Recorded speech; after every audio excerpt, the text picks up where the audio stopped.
Соединетите Американски држави го одбележаа Денот на независноста. Најголемиот државен празник традиционално се прославува со огномет, концерти, карневали, дружење.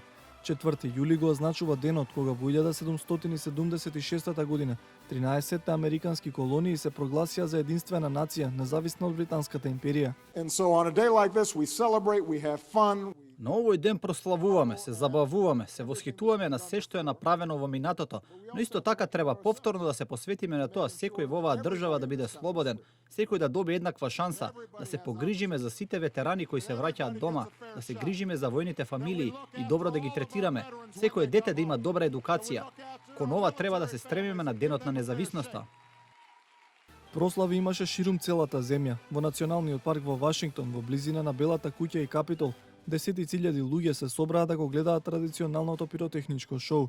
Во Њу Јорк, покрај големиот огномет, имаше и концерт на кој присуствуваа повеќе познати пејачи пред многобројната публика.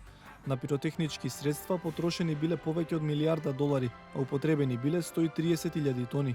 Во чест на американскиот празник, во боите на знамето на САД, беше осветлена големата статуа на Исус Христос во Рио де Жанеиро во Бразил. Фино е што им одаваат почит на американците, за да знаат дека сте овде, знаејќи што се случува и да знаат дека се грижите. Me parece una muy buena idea. Мислам дека е многу добра идеја сите држави во светот да бидат обединети и сите земји да ја паметат независноста и да ги одбележуваат важните патриотски празници. Y conmemoren. Честитка до Обама пристигна и од рускиот претседател Владимир Путин.